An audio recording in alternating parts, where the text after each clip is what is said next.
Hello, I'm Kads, and welcome to today's video. So today's going to be a fun one. We're going to talk about my new hard mode Spider Stage 10 team and get to see it in action. And as you may have noticed in the thumbnail, the main star of this show is going to be the toxic cat himself, Akemtum. So if we go through his kit really quickly, on the A1, we have attacks one enemy 3 times. Each hit has a 40% chance, 50% when booked, of placing a poison debuff for 2 turns. Pretty strong, pretty reliable, 50-50 shot to place the poisons, but it gets better. If the target is under Hex, it also has a 50% chance when booked of applying a debuff spread, taking one random debuff from the target and placing it on all enemies. So the way this works is if the target has Hex, it will debuff spread debuffs from that target to other enemies. It could be the Hex, it could be the poisons, it could be something else that's on the target. So the other non-targets do not have to have Hex, just the primary target has to have Hex. On the A2 here, another triple hitter, but it's an AoE triple hitter this time. It has a 75% chance of increasing the duration of any Hex debuffs on the enemies by 1 turn, but if they're not under Hex, which will occur if he's the first to go, then he will have a 75% chance of placing Hex, and then the subsequent hits have the chance to extend it. So you can get up to instantly a 4 or 5 turn duration on Hex, depending on whether or not you have Master Hexer. But the main reason that he is so cracked and busted and broken for Spider Hard is because of the passive here, Hexblood, that has a 100% chance when booked of inflicting the damage from 1 poison debuff to enemies under Hex whenever their allies receive damage from poison debuffs. If that doesn't quite make sense to you, don't worry, we're going to show you how it actually works in the dungeon itself, and so you'll get to see it in action, and then you might be able to understand it a little bit better. So this is the team I've put together that is loosely based on the compositions I've seen from Saf from HH Gaming, where we have Akemtum in the lead, and I forgot to mention that he does have a speed aura in all battles. We have Lydia, the Death Siren here, who's going to provide Weaken, which is very, very important to this composition. Decreased defense is less important. We have Mithrala, who is our primary Hex, and Akemtum is the secondary Hex. We have Dark Kale, who's providing some poisons, as well as poison sensitivity. And we have Cold Heart, who's just kind of there to do some damage to the boss. Let's go ahead and see this team in action. It usually takes under 40 seconds, somewhere between 34 to 40 seconds, depending on the RNG and potential extra turns, because my Dark Kale is in Relentless. So it starts off with Lydia. She goes first, which is important because she gets out the Weaken first, but also she allows the last 2 Spiderlings to spawn before Mithrala places the Hex.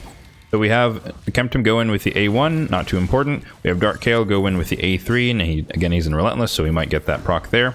But you can see right there that she tried to eat all the Spiderlings, but since she dealt the poison damage from herself to all of the targets under Hex, she actually kills them before she can consume them, and thus she deals damage to herself. We don't have to worry about her healing. So now that all of these Spiderlings have respawned, we have Akemtum throughout the Hex. Cold Heart just takes a turn. Lydia takes a turn, not too important. Kale can pop the poisons, which does happen sometimes if he gets too many extra turns like that. But even if he doesn't pop them manually, the Spider will take her second turn and she will kill herself again because the Hex is on all the minions and she's under poison. Since that was such a quick run, I'm going to run it again just so you guys can see it in action, just so you clearly understand how it does work with perhaps a little bit less narration. But again, Lydia does go first, and that is important because we do, one, the increased speed buff does help the team ensure that they go before the Spider Queen because she is relatively fast, like 240 plus.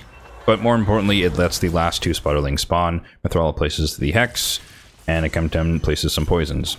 The other thing to note here is that I do have it set up so that Mithrala does cleanse the sleep that she puts on the last target, and so it is imperative that you have your DPS, in this case Cold Heart, go last just so that they get that sleep. But even then, it doesn't truly matter because, like I said, Mithrala comes in on her second turn, cleanses it right off, so don't necessarily have to worry about her being asleep for the next turn. So the Hexes are out again, and either Kale can just, we can wait for the Spider Queen to take her turn, or Kale can sometimes get the extra turn and pop a couple poisons on the Queen herself, and that will speed it up a little bit, so it depends. But there you go, 35 seconds, so a bit faster than the first one. And again, this is the run without Kale taking all the extra turns. So now that you've seen this team in action a couple times, let's talk about the AI overrides, because some of them are relatively important for the success of this run, at least in this order.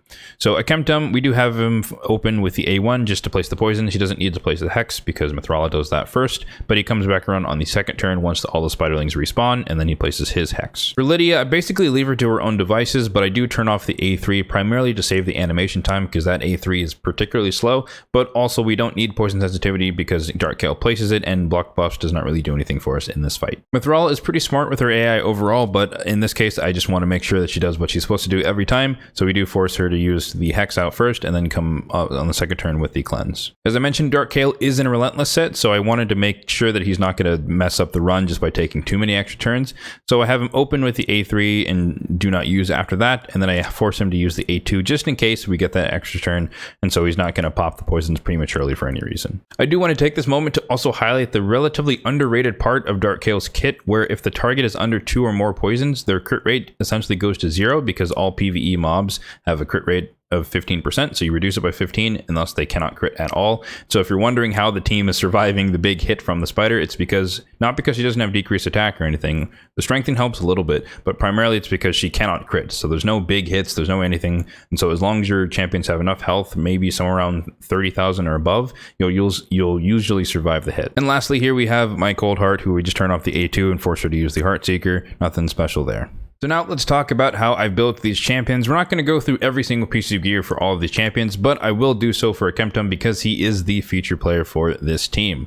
So Akemtum, his total stats here are 38,000 on the HP, 2,700 on the attack, 1,600 on the defense, 240 on the speed, full crit rate, a little bit of crit damage, and most importantly 375 on the accuracy because you need at least 350 for hard mode stage 10. His build is comprised of a perception and a speed set, and on the banner we have, as you'd guess, accuracy with some speed and some HP, crit damage with some accuracy on the amulet, an attack ring with attack and HP substat rolls.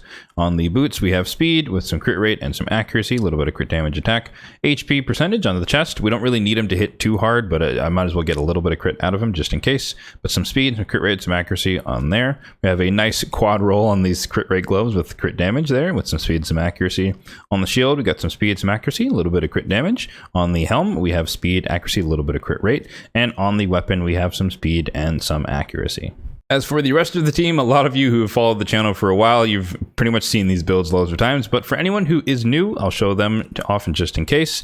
So this is my Demon Lord Clan Boss Lydia, who is speed tuned to exactly 269 speed, 56k on the HP, 3,500 on the defense, 470 resistance, and 371 on the accuracy. After her, we have my arena build for Mithrala, who's in Perception and Untouchable. Her total stats are 60,000 on the HP, 4,400 on the defense, 261 on the speed, 200 on the resistance, and 575 on the accuracy. Next up, we do have my Relentless build for Dark Kael and Relentless and Perception, and he is total stats 41,000 on the HP, 3k on the attack, 2,600 on the defense, 240 on the speed, full crit rate for the A2, and 389 accuracy. And lastly, we have my utility Cold Heart, who is in a reflex set with Perception, and her total stats are 35,000 on the HP, 3.2k on the attack, 229 on the speed, 70% crit rate, so that's all she needs for the Heartseeker, 223 on the crit damage, and 355 on the accuracy. All right, so that pretty much does it for today's video. Once again, this is my brand new team for hard mode stage 10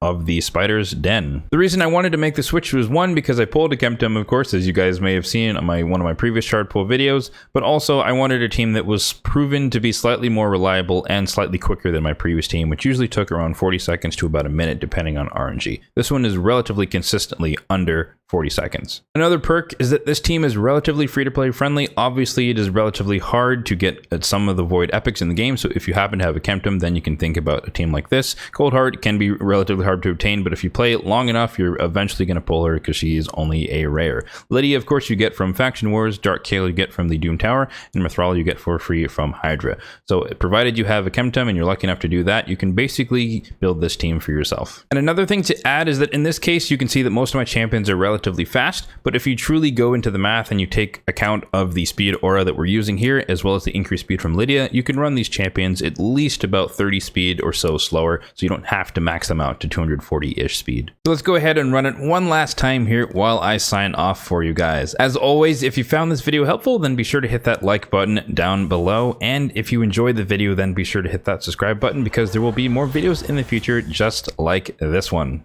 Thanks for watching, and have a good one.